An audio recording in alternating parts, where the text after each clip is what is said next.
जनशक्ति party ने बिहार में चुनाव की तैयारियां तेज कर दी है। चुनाव की तैयारी और सीट तथा उम्मीदवारों के नाम पर चर्चा के लिए पार्टी प्रमुख चिराग पासवान ने राज्य संसदीय दल की बैठक 7 सितंबर को बुलाई है। बैठक दिल्ली में होगी। इसमें प्रदेश अध्यक्ष प्रिंस राज और संसदीय बोर्ड अध्यक्ष राजू तिवारी भी शामिल होंगे। एनडीए में अभी सीटों की संख्या तय नहीं होने से एलजेपी ऊहापोह में फंसी है। एलजेपी प्रमुख चिराग पासवान सीटों पर चर्चा के लिए केंद्रीय मंत्री अमित शाह से 18 अगस्त को ही मिलने वाले थे, लेकिन अमित शाह की तबीयत खराब हो जाने के कारण उनकी मुलाकात नहीं हो पाई।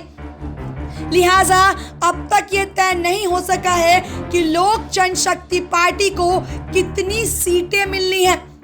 वैसे पार्टी ने ये पहले ही साफ कर दिया है कि पिछले चुनाव में जो सीटें मिली थी उससे कम सीट पर एलजेपी चुनाव नहीं लड़ेगी।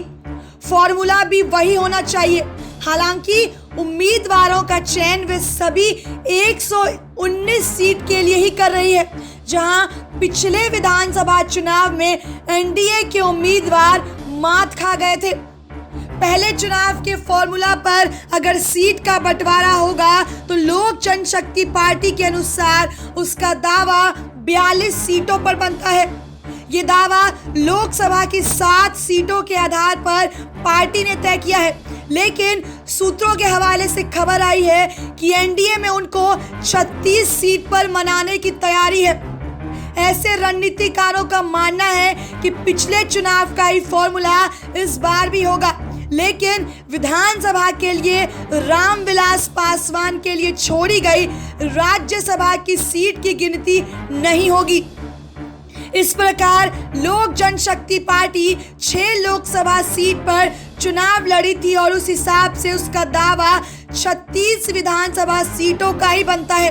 बहरहाल पार्टी ने संसदीय बोर्ड की बैठक में विकल्प पर भी चर्चा करने का फैसला किया है। इससे पहले भी पार्टी प्रमुख कह चुके हैं कि उनकी पार्टी सभी सीटों पर चुनाव लड़ने को तैयार है।